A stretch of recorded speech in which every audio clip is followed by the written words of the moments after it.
Hello everyone, in this video we will discuss a new topic of class 12 molecular basis of inheritance. इस chapter में हम पढ़ेंगे कि molecular base मतलब structurally chemically क्या inheritance character जो शो करता है आपका, उसमें क्या क्या चीज़ें हमको पूरा के पूरा DNA replication, transcription, translation, protein synthesis, all are things इसमें आपको पढ़ना है। तो फर्स्टली इन प्रीवियस चैप्टर आपने डीएनए के बारे में पढ़ लिया है। ये पता है कि डीएनए क्या है, हमारा जेनेटिक मटेरियल है और आरएनए भी जेनेटिक मटेरियल है। आरएनए आपके वायरसेस में जेनेटिक मटेरियल है। जेनेटिक मटेरियल का मतलब ये हुआ कि जो मेंटेन करेगा with phenotype and genotype both characters को क्या कर रहा हो, मेंटेन कर रहा हो। अब हमें बात आती है कि आखिर ये इनहेरिटेंस एक बार में बताने तो बात चलेगी नहीं। आखिर इन जेनेटिक मटेरियल के क्या कैरेक्टरिस्टिक होते हैं, कैसे हम बोलेंगे this one is the genetic material. First it should be replicate itself, ये खुद ब खुद अपनी सेल्फ क्या बनाने लग जाए, कॉपी करने लग जाए, ये खुद रेप्लिकेट हो जाए एक कैरेक्टर। दूसरा stable both chemically and structurally, जो उसकी स्टेबिलिटी है वो क्या होना चाहिए, केमिकली और स्ट्रक्चरली वो काफी स्टेबल होना चाहिए जो भी जेनेटिक मटेरियल आपका है। Provide scope for slow changes which are required for evolution. Slow changes मतलब म्यूटेशन। हमें कहता है कि जो मतलब इनहेरिटेड करेक्टर होना चाहिए वो कहीं ना कहीं स्लो चेंज करना होगा, और ये स्लो चेंज धीरे धीरे धीरे करके क्या करेगा, पूरा का पूरा इवोल्यूशन ही चेंज कर सकता है। ये भी आपका जेनेटिक मटेरियल का कैरेक्टर है। Should be able to express itself in the form of Mendelian character. Mendelian character जैसे आपको पता है eye colour, hair texture, hair colour, all this thing are transfer inherited character है, मतलब पेरेंट्स टू ऑफस्प्रिंग आते हैं, ये मेंडेलियन आपके कुछ कैरेक्टर्स हैं। तो ये भी खुद ब खुद वो इटसेल्फ क्या करेगा, एक्सप्रेस करेगा।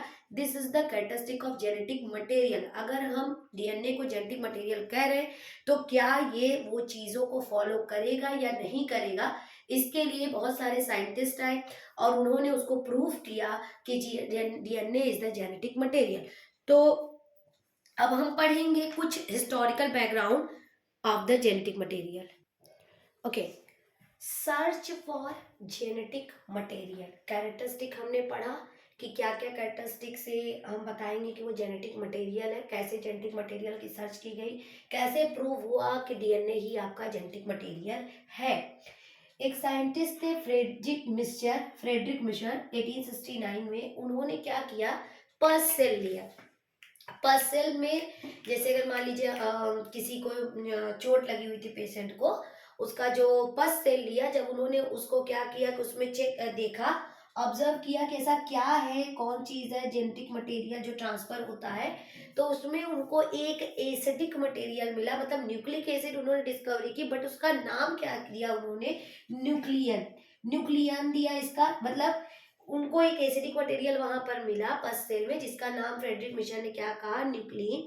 फिर कुछ समय के बाद एक टर्म न्यूक्लिक एसिड, इसी न्यूक्लिन को जो न्यूक्लिक एसिड नेम दिया अल्टमान ने, एक साइंटिस्ट थे अल्टमान, कुछ समय बाद न्यूक्लिन को नया मतलब टर्म को मॉडिफाई करके दिया न्यूक्लिक एसिड।